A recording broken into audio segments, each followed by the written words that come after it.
الحمد لله رب العالمين والصلاة والسلام على أشرف الأنبياء وسادة الأتقياء وسيد المرسلين سيدنا وحبيبنا محمد وعلى آله وأهل بيته وصحبه أجمعين.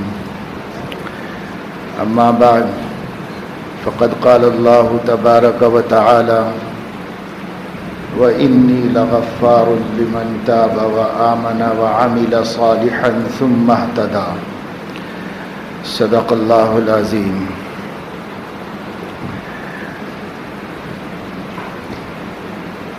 اس دنیا کے بھلے برے کا تعلق اللہ تعالیٰ کے فیصلوں سے ہے.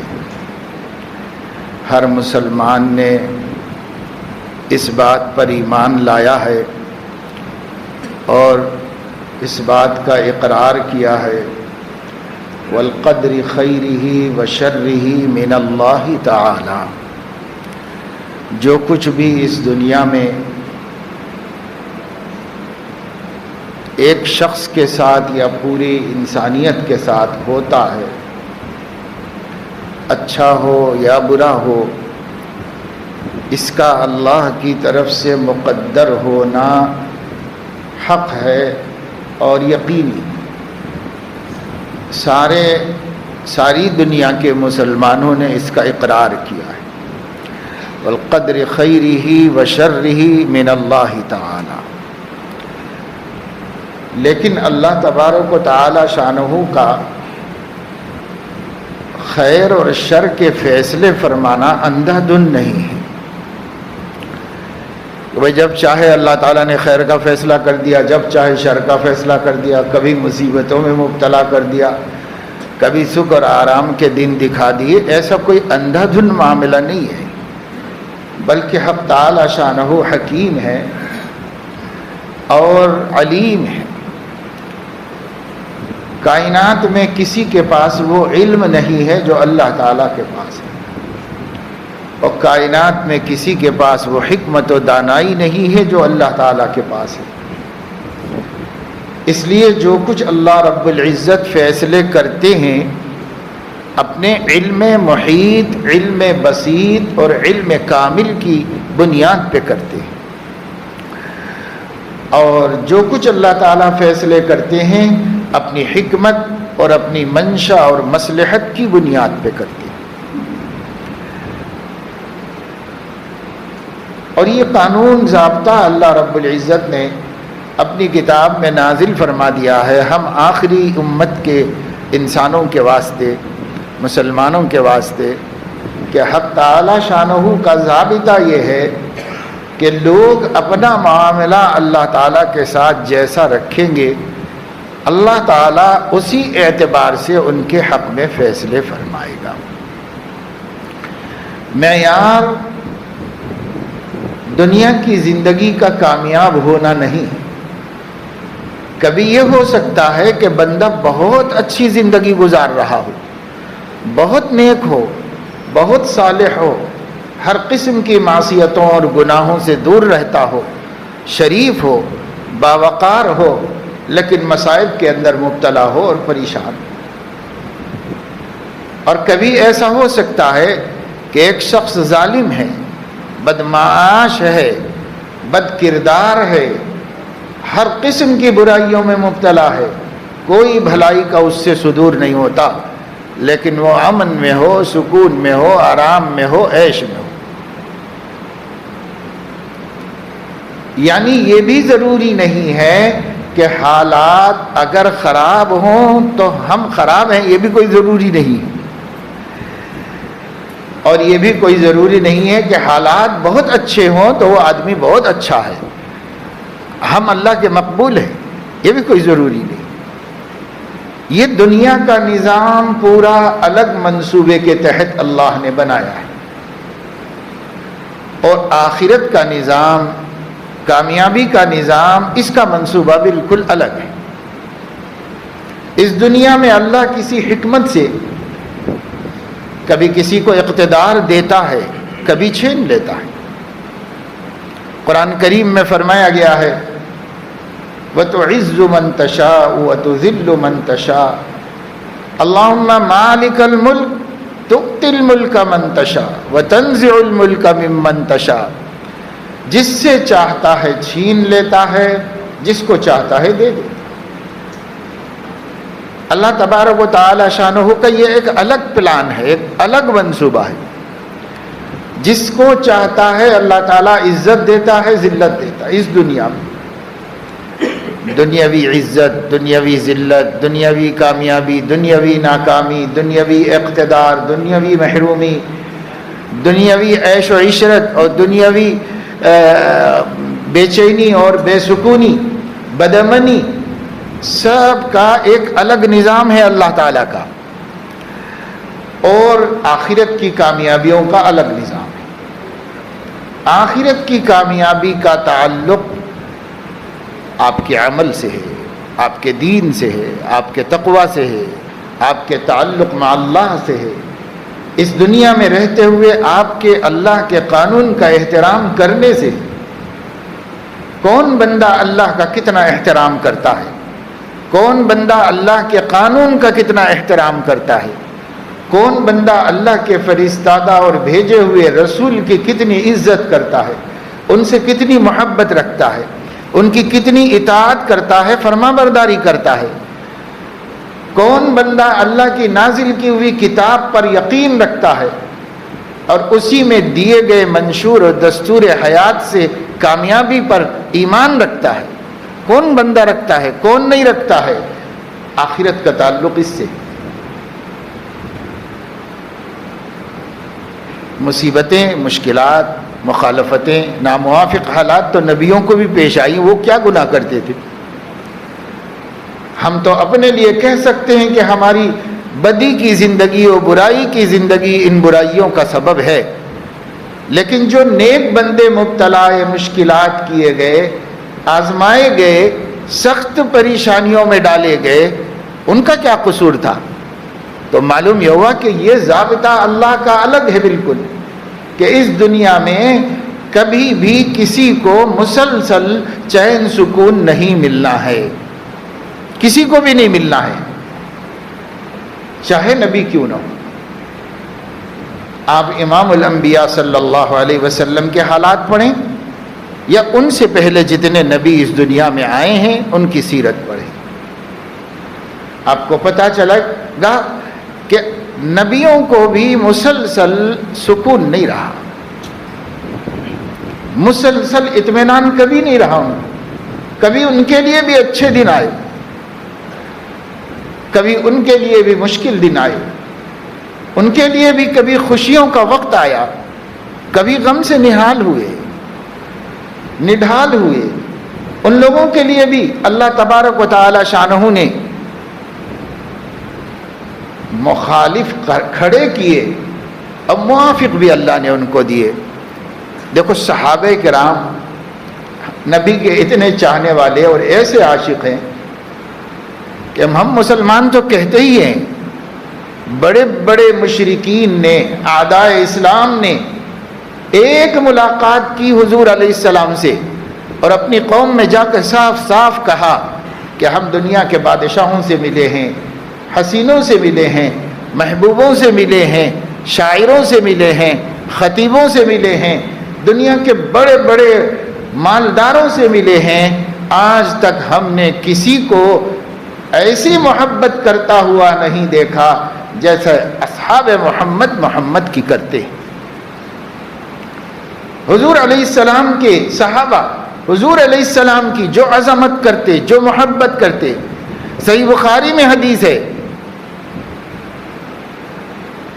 کہ ایک مشرک نے حضور علیہ السلام سے حدیبیہ میں تھوڑی دیر کے لیے ملاقات کی۔ وہ مشرکین کی طرف سے آیا تھا سفارتکاری پر، اور تھوڑی ہی دیر کے بعد کچھ بات کر کے واپس چلا گیا، لیکن وہاں جا کر اپنے لوگوں سے یہی بات اس نے کہی، میں نے دیکھا ہے کہ وہ وضو بناتے ہیں، ان کا وضو کا پانی تک زمین پر گرنے نہیں پاتا،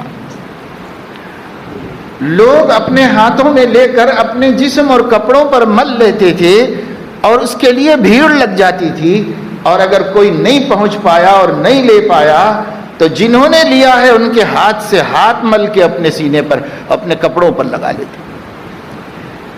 یہ عشق و محبت ایک مشرک نے صحیح بخاری کی روایت کے مطابق جا کر مشرکین کو دکھائی. ایسا میں نے دنیا میں نہیں دیکھا دیوانگی، ایسا جنون، ایسی محبت، قربان جاتے ہیں. یہاں تک کہ اس نے کہا نخامہ کہتے ہیں بلغم، اگر وہ نخامہ بھی تھوک دے تو میں نے نہیں دیکھا کہ وہ زمین پر گر رہا ہو، بلکہ کوئی اپنے ہاتھ میں لے لیتا تھا اور حکم دے تو اطاعت کرتے تھے. بہت تفصیل سے بتایا. میں یہ بتانا چاہ رہا ہوں صرف کہ چاہنے والے ایسے بھی اللہ نے عطا فرمائے اور نفرت کرنے والے بھی تھے، دشمنی کرنے والے بھی تھے، بغض اور عناد رکھنے والے بھی تھے. ایسے بھی لوگ تھے جو یہ کہتے تھے کہ روئے زمین پر کوئی انسان اتنا ہمارے دل میں مبغوض اور ناپسندیدہ نہیں ہے جتنا کہ محمد ہے. ایسے بھی تھے اور ایسے بھی تھے. پتہ چلا کہ نیکی اور بدی کا بدلہ نہیں ہے اس دنیا میں، آخرت میں ہے ہر چیز کا بدلہ. اس دنیا میں کوئی بدلہ نہیں ہے. اس دنیا میں اللہ کا ایک نظام ہے، سب کو اس سے گزرنا پڑتا ہے. ہاں یہ اور بات ہے کہ انسان بھلا کرتا ہے تو اللہ تعالیٰ اس کے لیے دوسروں سے بھلائی کروا دیتے ہیں. ایسا دنیا میں اللہ نے نظام بنا رکھا ہے، قلوب کو ایسا اللہ تعالیٰ نے کر دیا ہے. کسی بھی انسان کو اگر انسان ہے اور اس کی انسانیت تباہ برباد نہیں ہوئی ہے، آپ اس سے بھلا سلوک کریں وہ بھلا کرے گا، آپ اس سے بھلی بات بولیں وہ بھلی بات بولے گا. آدمی آمنے سامنے ایک دوسرے کی بھلائی کو جھٹلا نہیں سکتا، انکار نہیں کر سکتا. کسی کو گالی دو غضب میں آئے گا، کسی سے محبت پیار سے بات کرو وہ بھی پیار پر اتر آئے گا. فطرت ہے، اللہ نے ایسا بنا دیا ہے دنیا میں. لیکن میرے عزیز و دوستو، ہماری آخرت کی کامیابی کا اس سے کوئی تعلق نہیں. ہماری آخرت کی کامیابی اللہ کے دین پر جمنے سے تعلق رکھتی ہے، اور دنیا میں بھی اسی پر وعدہ کیا گیا ہے نصرت اور مدد کا. اللہ کی مددیں آئیں گی تو اسی بنیاد پہ آئیں گی. یہود و نصارہ کے بارے میں اور مسلمانوں کے بارے میں بھی اللہ تعالیٰ نے قرآن مجید میں ارشاد فرمایا ہے، لو انہم اقاموا التوراۃ والانجیل وما انزل الیہم من ربہم، وما انزل الیہم من ربہم سے قرآن مجید مراد ہے. لو انہم اقاموا التوراۃ والانجیل وما انزل الیہم من ربہم، اگر یہ یہود و نصارہ تورات پہ عمل کرتے، انجیل پہ عمل کرتے، قرآن پہ عمل کرتے تو لَأَكَلُوا مِن فَوْقِهِمْ وَمِن تَحْتِ أَرْجُلِهِمْ، وہ اپنے سروں کے اوپر سے بھی نعمتوں کی بارش کو دیکھتے اور اپنے پیروں کے نیچے سے بھی نعمتوں کا ابلتا ہوا دیکھتے. لَأَكَلُوا مِن فَوْقِهِمْ وَمِن تَحْتِ أَرْجُلِهِمْ مِنْهُمْ أُمَّةٌ مُقْتَصِدَةٌ وَكَثِيرٌ مِّنْهُمْ سَاءَ مَا يَعْمَلُونَ. لیکن ایسا نہیں ہوا. ان میں ایک چھوٹی جماعت تھی جو عدل پر قائم تھی، باقی سب لوگ فاسق تھے اور نافرمان تھے. اب مسلمان کیا کرتے ہیں؟ ہم اپنے آپ پر، اپنے سماج پر، اپنے خاندان پر، اپنے گھرانے پر، پوری ملت پر نظر ڈال کے دیکھیں گے، منہم امۃ مقتصدہ وکثیر منہم ساء ما یعملون. مسلمانوں کا ایک چھوٹا طبقہ عدل پر قائم ہے، باقی سب فسق و فجور میں مبتلا ہے، اکثریت فسق و فجور میں مبتلا ہے. ہم مسجد میں جاتے ہیں، مسجد میں ہم کو 2 صف 3 صف نماز ملتی ہے. جمعہ پڑھنے جاتے ہیں، فرسٹ فلور سیکنڈ فلور سب بھرا ہوا ملتا ہے، تو ہمیں نظر آتا ہے کہ مسلمان اللہ کی فرما برداری کر رہے ہیں. لیکن میرے دوستو، اگر ہم سماج پر نظر ڈالتے ہیں، خاندانوں پر نظر ڈالتے ہیں، مارکیٹ پر نظر ڈالتے ہیں، کاروبار پر نظر ڈالتے ہیں، تو آپ کو وہاں جا کر پتہ چلے گا منہم امت مقتصدہ، 100 تاجروں میں 2 تاجر ملنا مشکل ہے جو شریعت کے مطابق کاروبار اور تجارت کر رہے ہیں، لین دین کر رہے ہوں اسلام کے مطابق، اللہ سے ڈرتے ہوں حلال و حرام کے معاملے میں۔ 100 آدمی مر جائیں، ان کے گھر میں جا کے معلوم کیجئے 2 آدمی مشکل سے وراثت تقسیم کیے ہوں گے، باقی 98 کے گھروں میں وراثت کا نام ہی نہیں لینا ہے، اس کا ذکر ہی نہیں کرنا ہے، حالانکہ فرض ہے نص قطعی سے اللہ کے حکم سے۔ 100 لڑکیوں کو مسلمانوں کی کالج میں جانے والی، ملازمت میں جانے والی کھڑا کر کے دیکھیے، 2 نہیں ملے گی جو حجاب کرنے والی ہو، پردہ کرنے والی ہو۔ منہم امت مقتصدہ، چھوٹی جماعت عدل پہ قائم ہے، یعنی اللہ کے دین کی قدرداں ہیں، جو اللہ نے آسمانوں سے نازل کیا اس میں اپنی بھلائی سمجھتے ہیں، اس میں اپنی کامیابی سمجھتے ہیں اور عمل بھی کرتے ہیں۔ پوچھو آپ تو بولتے نہیں بھائی بات تو صحیح ہے، ایسا بھی آدمی غنیمت ہے کہ مانتا ہے اللہ کے احکامات کو، لیکن پھر ان میں دیکھو کہ عمل کرنے والے کتنے ہیں، تو عمل کرنے والے نہیں۔ اور دنیا کہہ رہی ہے کہ صاحب حجاب اسلام میں کوئی ضروری چیز نہیں ہے، داڑھی اسلام میں کوئی ضروری چیز نہیں ہے، کل کو کہیں گے نماز اسلام میں کوئی ضروری چیز نہیں ہے، حلال و حرام اسلام میں کوئی ضروری چیز نہیں ہے، آپ اپنی سگی بہن سے بھی شادی کر سکتے ہیں، ماں سے بھی منہ کالا کر سکتے ہیں، کوئی ضروری چیز نہیں ہے۔ بھائی اسلام کون بتائے گا؟ اسلام کسی عدالت کا جج بتائے گا یا اسلام کوئی اسلامک اسکالر بتائے گا؟ اسلام کیا ہے کون بتائے گا؟ قرآن بتائے گا، حدیث رسول بتائے گا۔ اسلام تو اسی میں اور تو کہیں ہے نہیں۔ کتاب و سنت کے مجموعے کو اسلام کہا جاتا ہے۔ کتاب و سنت میں ایک بات ہے اور ہمارے انصاف کرنے والوں کی معلومات میں کوئی دوسری بات ہے۔ کیا ہم مان سکتے ہیں ایک تعلیم یافتہ پڑھا لکھا آدمی قابل، جس کی لیاقت، قابلیت، قانون دانی، قانون کے مطابق فیصلے کرنے کی صلاحیت نے اسے اوپر اٹھا کر ایک ایسی کرسی پر بٹھایا ہے جہاں مظلوم سامنے آ کے کھڑا ہوتا ہے اور آپ کو اس کے ساتھ عدل کا معاملہ کرنا ہوتا ہے اور آپ کو اس کی قسم دلائی گئی ہے، آپ اپنے مذہب کا، اپنے دھرم کا، اپنی کتاب کا نام لے کر اس ذمہ داری کو اپنے لیے پسند کیے ہیں اور اس ذمہ داری کا حلف اٹھائے ہیں، اور آپ اتنا نہیں جان سکتے کہ کسی کے مذہب کے بارے میں وہ مذہب کے علماء ہی بتا سکتے ہیں، آپ نہیں بتا سکتے، اتنا نہیں جانتا۔ اس کا صاف مطلب یہ ہے کہ صاحب اسلام میں کچھ بھی رہے حجاب، ہمیں اس سے مطلب نہیں، ہم کہہ رہے ہیں کہ وہ اسلام نہیں، اور ہم کہہ رہے ہیں تو مستند ہے میرا فرمایا ہوا، میں جو کہہ دوں چونکہ اس کرسی پہ بیٹھا ہوا ہوں اس لیے اس کو صحیح مان لیا جائے، اور اگر آپ کہیں کہ یہ غلط ہے تو آپ کو توہین عدالت کا مجرم قرار دیا جائے اور خود آپ پر مقدمہ دائر کر دیا جائے کہ آپ نے عدالت کی توہین کر دی ہے، اور عدالت نے مذہبوں کی توہین کر دی ہو تو اس کی کوئی اہمیت نہیں، عدالت نے رعایا اور مظلوم کے حق کی توہین کر دی ہو تو اس کی کوئی اہمیت نہیں ہے۔ الٹا ہو گیا نا معاملہ، پہلے زمانے میں رعایا کی توہین کو سب سے بڑا جرم قرار دیا جاتا ہے۔ ہندوستان کی آئین میں جو آخری حصہ ہے جس کو رہنمایانہ خطوط کہتے ہیں، جس میں دستور بنانے والوں نے ملک چلانے والوں سے کچھ سفارشیں کی ہیں، ان سفارشوں میں ایک سفارش یہ ہے کہ 10 سال کے اندر اندر ہندوستان میں کوئی بے پڑھا لکھا آدمی نہ ہو۔ 10 سال کا چانس دیا تھا دستور بنانے والوں کہ 10 سال کے اندر اندر، دستور تو مارکیٹ میں چھپا ہوا ملتا ہے، مختلف ہندوستانی زبانوں کے اندر موجود ہے، کوئی پڑھو۔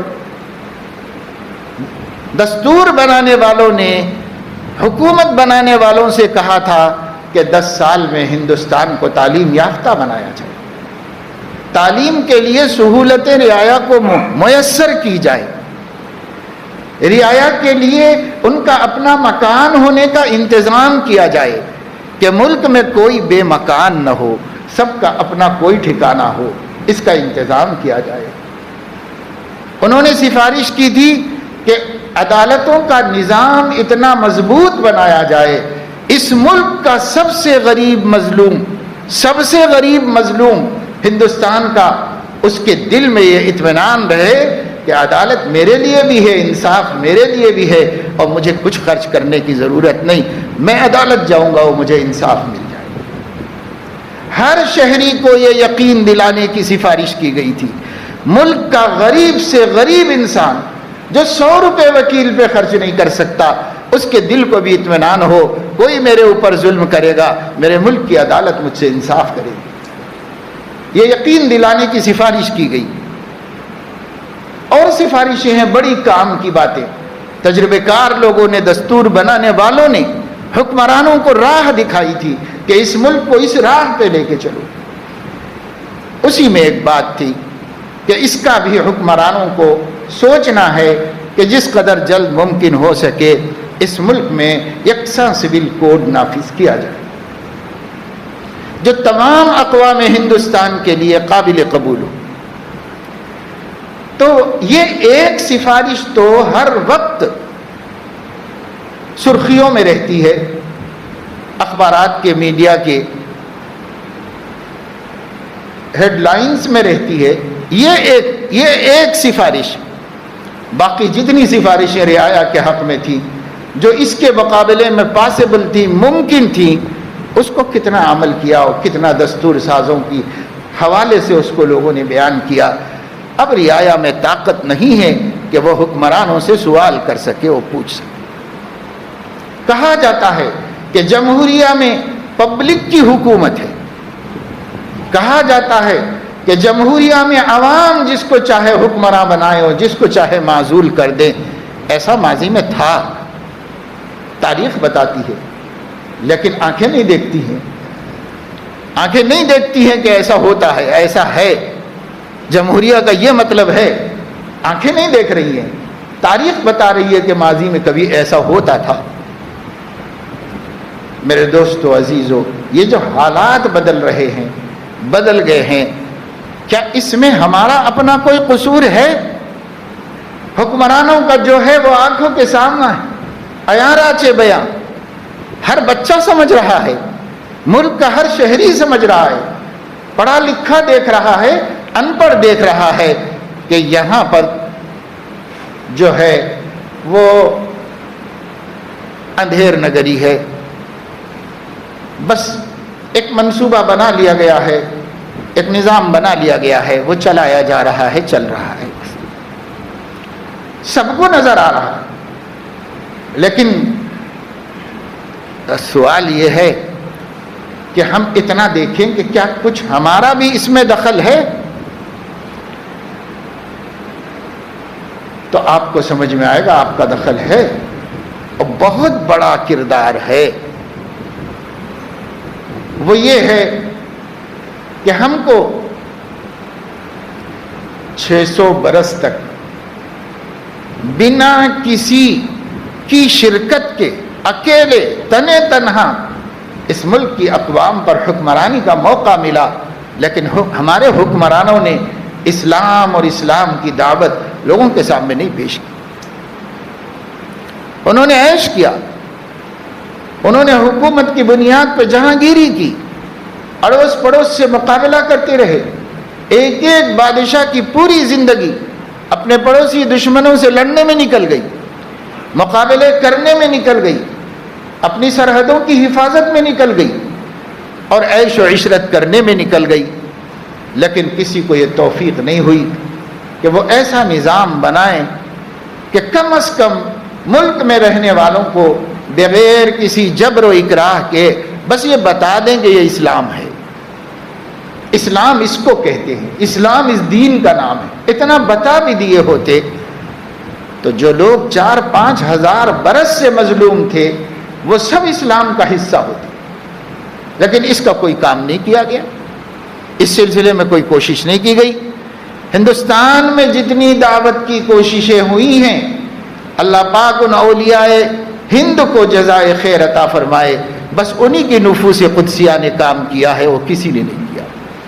آپ تاریخ پڑھیے، کچھ تاجر عرب سے آئے، ان عرب مسلمان تاجروں نے اسلام کا تعارف کرایا، کچھ اللہ کے بندے ایمان کی دولت لے کر اللہ سے مضبوط تعلق لے کر آئے، اور تاریخ گواہ ہے کہ انہی کی مبارک صحبتوں برکتوں، ان کو دیکھنے، ان کو سننے اور ان کی بات کرنے کی نتیجے میں اتنے مسلمان اس وقت نظر آ رہے ہیں ملک کے اندر۔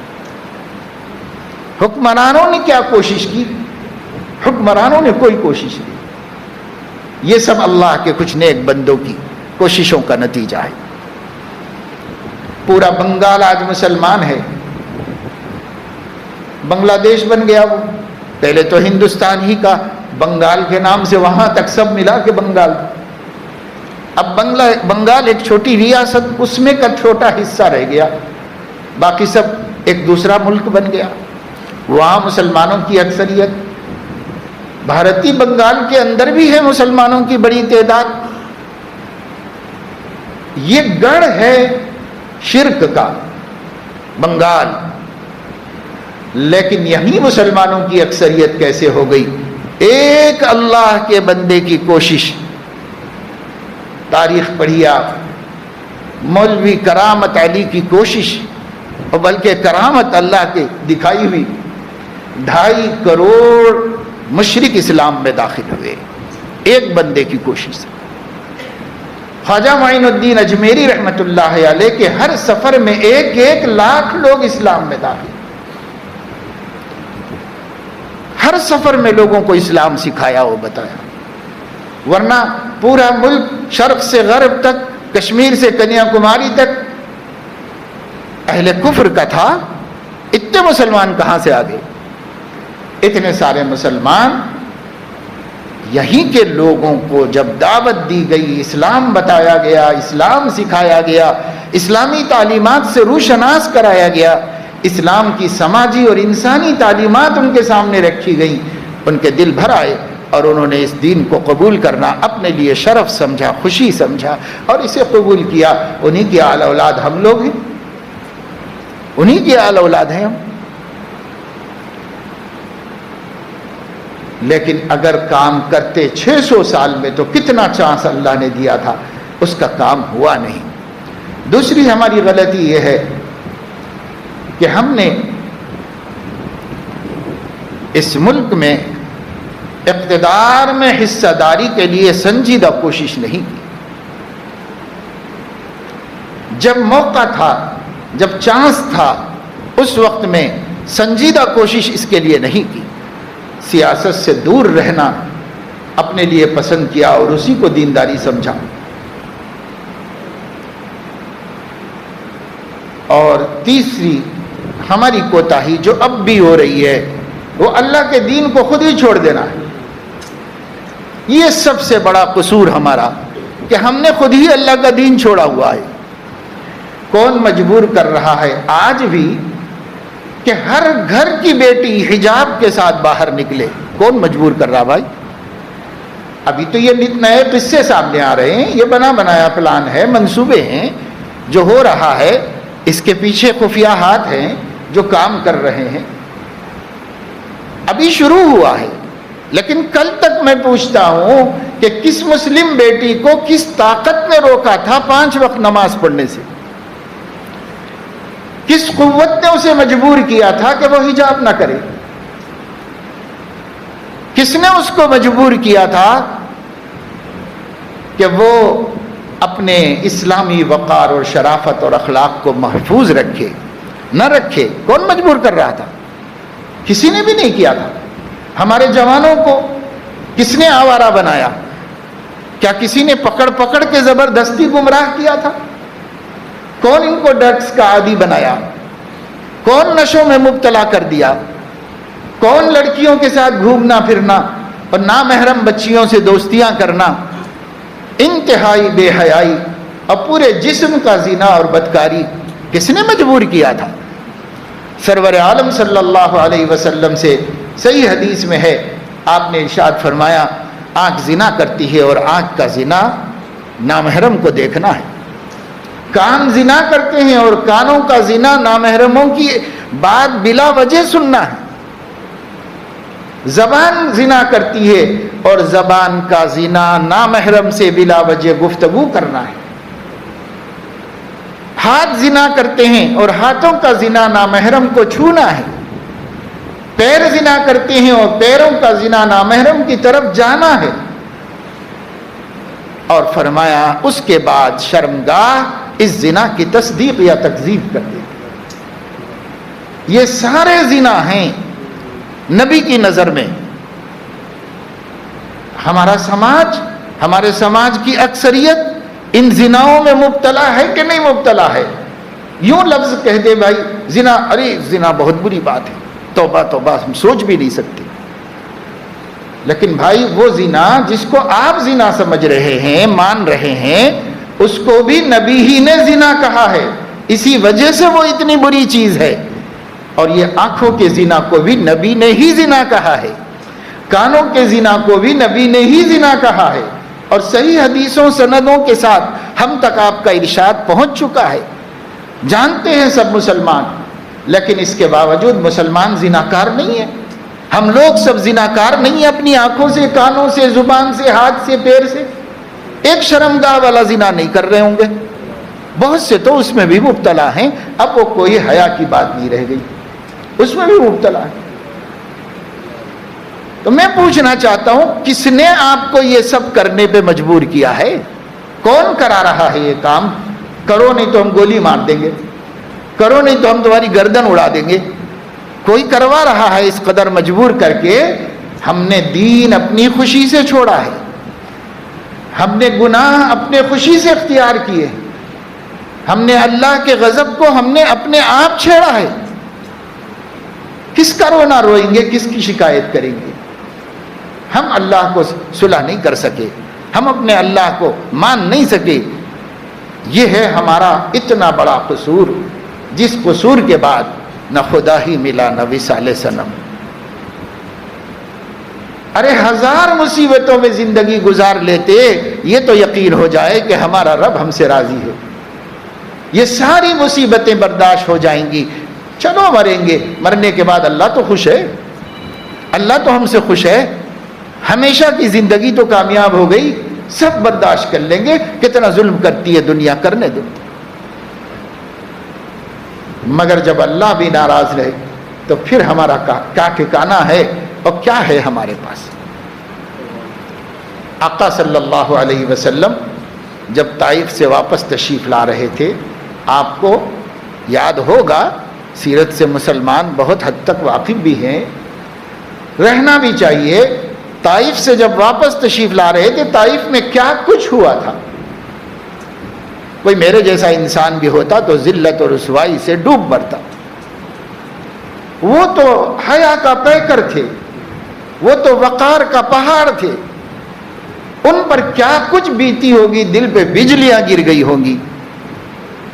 لیکن جب ذرا سکون کا ٹائم ملا تو ہاتھ اٹھا کر کہا، اللہ ان لم تکن ساخطا علی فلا ابالی، ان سب چیزوں سے اتنا غمگین نہیں ہوں، مگر کبھی دل میں خیال آتا ہے کہیں آپ خفا تو نہیں ہے، اگر آپ ناراض ہیں تو پھر میرے لیے کچھ بھی نہیں، کوئی مجھے اطمینان ہو جائے کہ آپ مجھ سے راضی ہیں تو میرے لیے فلا ابالی، پرواہ نہیں کروں گا کہ لوگ میرے ساتھ کیا کر رہے ہیں۔ کسی ذلت رسوائی، کسی تکلیف، کسی اذیت، سنگباری اور جسم کا خون بہنا، سب برداشت ہے، سب برداشت ہے، ایک تسلی ہو جائے کہ آپ ناراض نہیں۔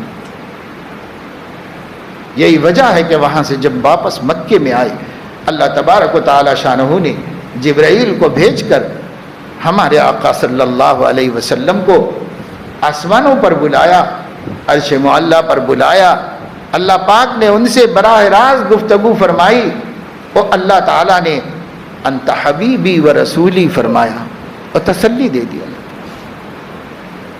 آپ میرے محبوب ہیں اور میرے رسول ہیں، تسلی دے دی حضور علیہ السلام، آپ فکر نہ کریں، مگر دنیا میں حالات آئیں گے، حالات سے گزریے، میں آپ سے خوش ہوں، میں آپ سے راضی ہوں۔ ان کو تو اللہ تعالیٰ نے بلا کر تسلی دے دی، ہم لوگ کیسے معلوم کریں گے اللہ تعالیٰ سے؟ ہم تو نہیں جا سکتے اللہ کے پاس، ہم تو بات نہیں کر سکتے اللہ پاک سے، وہ تو اللہ نے ان کو بلا لیا تھا، اللہ کی قدرت سے وہ اللہ کے پاس گئے، اللہ سے بات ہوئی۔ لیکن ہم کیسے معلوم کریں کہ اللہ ہم سے ناراض نہیں ہے یا ناراض ہے؟ اس کا ایک ہی طریقہ ہے، اپنی زندگی پہ نظر ڈالو، اپنے اعمال، افعال، اخلاق کو دیکھو، اللہ کی پسندیدہ زندگی ہم گزار رہے ہیں تو اللہ ہم سے راضی ہے، اور اللہ کی پسندیدہ زندگی ہم نہیں گزار رہے ہیں تو یہ طے ہے کہ اللہ ہم سے ناراض ہے۔ ہمیں یہ میزان دے دی گئی، یہ طریقہ بتا دیا، ہر آدمی دیکھ لے، یہ میں نہیں کہہ رہا اپنی طرف سے، یہ اللہ کا قرآن ہی کہہ رہا ہے۔ اللہ رب العزت فرما رہے ہیں فَأَمَّا مَن طَغَىٰ وَآثَرَ الْحَيَاةَ الدُّنْيَا فَإِنَّ الْجَحِيمَ هِيَ الْمَأْوَىٰ وَأَمَّا مَنْ خَافَ مَقَامَ رَبِّهِ وَنَهَى النَّفْسَ عَنِ الْهَوَىٰ فَإِنَّ الْجَنَّةَ هِيَ الْمَأْوَىٰ۔ اللہ فرما رہے ہیں جو شخص خواہشات کا بندہ بن کر زندگی گزار رہا ہے اور آخرت کے مقابلے میں دنیا کو اہمیت دیتا ہے، اسے زیادہ ضروری چیز سمجھتا ہے، تو وہ اس کا ٹھکانہ جہنم ہے۔ اور جو میرے سامنے کھڑے ہو کر حساب دینے سے ڈرتا رہتا ہے اور اپنے نفس کو ناجائز کاموں سے روکتا رہتا ہے، اس کا ٹھکانہ جنت ہے۔ یہ اللہ نے بتا دیا دنیا ہی میں۔ ہمارا کیا ٹھکانہ ہے ہم طے کر لیں، ہمارا کیا ٹھکانہ ہے؟ تو آج سب سے بڑی ضرورت ان حالات کے اندر بطور خاص یہ ہے کہ ہمیں سماجی طور پر، سیاسی طور پر جو تدبیریں کرنی ہیں وہ کرنی ہی ہیں، کرنا ہی چاہیے، لیکن ان کے علاوہ سب سے اہم جو کرنے کا کام ہے اپنے اللہ سے صلح کرنا ہے، اور اللہ کو یہ بتانا ہے کہ جس دین کو آپ نے ہمارے لیے پسند فرمایا تھا اور جس دین کو ہم تک پہنچانے کے لیے اپنے محبوب نبی کو ہماری طرف مبعوث فرمایا تھا، اور جس دین کو آپ نے ہمیں سکھانے کے لیے اپنی آخری کتاب نازل فرمائی تھی، اے اللہ ہم نے اب تک اس کی قدر نہیں کی، اب قدر کریں گے، اب سے ہم اس کی قدر کریں گے، آپ کے نبی کی، آپ کی کتاب کی، آپ کے دین کی پوری قدر کریں گے۔ ہم اپنی خوشی سے اپنے لیے اسے اختیار کر لیں گے، ہم خود چاہیں گے کہ ہم اسلام پر جئیں، اسلام پر مریں، ہم خود چاہیں گے کہ ہم ہمارے نبی کی سنتوں سے زیادہ بہتر، اچھا اور پسندیدہ کلچر پوری کائنات میں کہیں نہیں دیکھتے۔ ہمارے لیے ہمارے نبی کا کلچر سب سے اچھا ہے اور سب سے پسندیدہ ہے اور سب سے محبوب ہے، ہم اس کو عمل کر کے بتائیں گے۔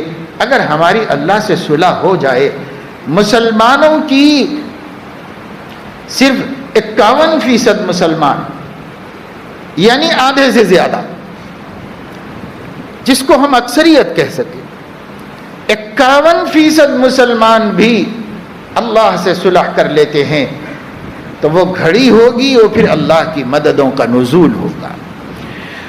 بڑی بڑی طاقتیں مکڑی کا جالا بھی نہیں ہیں اللہ کی قدرت کے سامنے۔ بڑے بڑے سرکش، بڑے بڑے ہوں فوں کرنے والے، بڑے بڑے انسانیت کو حقارت کی نظر سے دیکھنے والے، سب کی اللہ تعالیٰ ٹھکانے لگانے کو جانتے ہیں، اور اللہ رب العزت سب کو ان کی اوقات دکھا دیتے ہیں جب اللہ ارادہ فرماتے ہیں۔ اللہ جب ارادہ کریں گے، جب ہمارا اللہ کے ساتھ کوئی ایگریمنٹ ہو، صلح ہو جائے، اس کے دین کو ہم اختیار کرتے ہیں، اس کے دین کو ہم پسند کرتے ہیں۔ یہ سب سے آسان طریقہ ہے۔ اب باقی اور تدبیریں کرو، مقابلہ کرو، الیکشن لڑو، سیاست میں جاؤ، حکومت میں حصہ لو، اور جو جو کرنا ہے کرو، تدابیر منع نہیں ہے، ناجائز نہیں ہے، مگر کرو۔ ان سب میں جتنے ہمارے لیے مشکلات ہیں، سب سے آسان راستہ بندوں کا اللہ سے صلح کر لینا ہے، یہ سب سے آسان راستہ ہے۔ یہ مجھے اپنے رب سے کر لینا ہے، آپ کو اپنے رب سے کر لینا، سب کا رب ایک ہے، لیکن اپنے آپ کو کر لینا ہے، اپنے آپ۔ ایک بندہ موسیٰ علیہ السلام کے زمانے میں بارش روک لی گئی تھی، اس بارش کے رک جانے سے سب پریشان تھے، مویشی پریشان تھے، لوگ مر رہے تھے، جانور سوکھ رہے تھے، سب پریشان تھے۔ اللہ سے دعا مانگی گئی کہ اللہ پاک بارش نازل کر دیجئے۔ پیغمبر موجود تھے، پیغمبر سے بڑھ کر کس کی دعا مقبول ہو سکتی تھی؟ اس لیے پیغمبر سے لوگوں نے التجا کی، پیغمبر نے اللہ سے مانگا۔ اللہ تعالیٰ نے فرمایا ایک بندہ ہے جس سے میں ناراض اور خفا ہوں، وہ بندوں کو بے آبرو کرتا رہتا ہے، بندوں کو ذلیل کرتا رہتا ہے، میرے بندوں کی عزت سے کھیلتا رہتا ہے، اس کے عمل سے میں سخت ناراض ہوں، اسی وجہ سے میں اس آزمائش میں آپ لوگوں کو مبتلا کیا ہوں۔ موسیٰ علیہ السلام نے فرمایا کہ اللہ وہ ایک بندہ کو بتا دیجئے نام، اس کو نکال باہر کریں گے، باقی سارے لوگوں کو مصیبت سے بچا لیں گے۔ اللہ پاک نے فرمایا اس کے جس عمل کو میں ناپسند کر کے ناراض ہوں، کیا وہی عمل میں کروں کہ تمہیں بتا دوں، ذلیل کر دوں اس کو؟ تمہیں نہیں بتاتا۔ موسیٰ علیہ السلام نے پورے مسلمانوں کو جوڑا، جمع کر کے فرمایا بھائی کوئی بندہ ہے ایسا، اب مجھے نہیں معلوم کون ہے، وہ خدا کے لیے انسانوں پہ رحم کرے، اس میں سے نکل جائے، جب وہ نکل جائے گا تو باقی لوگ قابل رحم ہو جائیں گے، اللہ رحم فرما دے گا۔ نکل جاؤ بابا، جو بھی ہو، ہمیں نہیں معلوم کون ہے وہ۔ تو روایات میں آتا ہے کہ اس بندے کو پتا تھا کہ میں ہوں، اس نے اپنے دل میں کہا اللہ پاک آپ تو جانتے ہیں کہ یہ بندہ کون ہے، یہ قصور میرا ہی ہے، میں ہی اتنا خراب انسان ہوں، لیکن اب کیا کروں؟ اگر نکل جاتا ہوں تو سارے بندوں کے سامنے ذلیل ہو جاتا ہوں، اور نہیں نکلتا ہوں تو سارے بندے مصیبت میں، آزمائش میں مبتلا ہیں۔ اللہ پاک تو ہی میرے لیے کوئی رستہ نکال، میں تجھ سے معافی چاہتا ہوں، معذرت کرتا ہوں، صلح کر لینا چاہتا ہوں، آئندہ نہ کرنے کا عزم اور ارادہ کر لیتا ہوں، میرے دل ہی دل میں میری بات سن لے، دلوں کے سننے والے مالک۔ اللہ تعالیٰ کو اس نے التجا کی، دل میں اپنی ذلت سے بچنے کے لیے اللہ سے صلح کرنا شروع کی۔ دیکھتے دیکھتے چاروں طرف سے ابر آئے اور بے انتہا بارش ہو گئی، اور سب لوگ نہال ہو گئے، سب جگہ اللہ نے پانی پہنچا دیا۔ انہوں نے کہا کہ اللہ ایک بندہ بھی تو نہیں نکلا اس میں سے، سب کے سب موجود تھے، پھر کیا ہو گیا؟ اللہ نے فرمایا بندے نے مجھ سے صلح کر۔ اللہ نے یہ نہیں فرمایا بندے نے مجھ سے صلح کر لی، اللہ نے یہ فرمایا میں نے بندے سے صلح کر لی، میں نے بندے سے صلح کر لی ہے۔ یہ اللہ کا اکرام ہے، یہ اللہ تعالیٰ کی شان ہے۔ آج ہم سب کیا کرنا پڑتا ہے؟ اپنے دل میں اللہ سے صلح کر لیں اور اللہ سے کہہ لیں کہ اللہ اب تک جو ہم نے آپ کے بھیجے ہوئے دین کی ناقدری کی ہے، اب ہم خود چلیں گے، اپنے گھر والوں کو چلائیں گے، اپنے بچوں کو اپنے گھر میں تربیت کریں، سب کو اسلام پہ لائیں گے، سب کو دین پہ لائیں گے۔ اور یہ بات یاد رکھیے کہ اسلام دیگر مذہبوں کی طرح کوئی تھیوری نہیں ہے، اسلام کوئی فلسفہ نہیں ہے، اسلام دنیا کا وہ واحد مذہب ہے جس کا تعلق عمل سے ہے، پوری زندگی عمل میں لانا ہے۔ دماغ کتنا اسلامی بنا لیجئے آپ، لیکن اگر آپ زندگی میں اسلام کو نہیں لاتے، اپنے عمل میں اسلام کو نہیں لاتے، اپنے نبی کے طریقوں کو نہیں لاتے، تو صرف ذہن سے ماننا ہمارا ایمان معتبر ہو جائے الگ بات ہے کہ تصدیق قلب سے ایمان معتبر ہو جاتا ہے، ہم مسلمان مان لیے جائیں گے، لیکن اللہ کے پسندیدہ بندے جب ہی بنیں گے جبکہ وہ مانی ہوئی باتیں ہماری 24 گھنٹے کی زندگی میں داخل ہو جائیں، ہمارے معاملات، ہماری معاشرت، ہماری عبادت، ہمارا عقیدہ سب اس کے مطابق ہو جائے۔ یہ عمل ہے۔ صحابہ کو حضور علیہ السلام نے صرف فلسفہ نہیں دیا تھا اسلام کا، اچھی اچھی باتیں اور اچھی اچھی تقریریں، عمل کچھ نہیں، صحابہ کو یہ نہیں دیا، صحابہ کی 24 گھنٹے کی زندگی اسلام کے سانچے میں ڈالی گئی تھی۔ صحابہ کی عورتیں، صحابہ کے مرد، صحابہ کے جوان، صحابہ کے بوڑھے 24 گھنٹے اسلام کے سانچے میں ڈھلے ہوئے تھے اور اسلام کے مطابق زندگی گزارتے تھے۔ تو اصل چیز اسلام کو مان لینا نہیں ہے، مان کر اس کے مطابق عمل کرنا بھی ضروری ہے، اور اس کے مطابق اپنے حالات میں تھوڑی تبدیلی تو لائے آدمی، کچھ نہ کچھ تو فکر کر کے اللہ کو دکھاتا رہے، آہستہ آہستہ ترقی ہوگی، لیکن کچھ تو شروع کر دے، کم سے کم گناہوں سے بچنے کا تو ارادہ کر لے کہ جو چیز اسلام میں ناجائز و حرام ہے وہ تو میں نہیں کروں گا، چلو ابھی سنتیں اور عبادتیں آہستہ آہستہ شروع کرو۔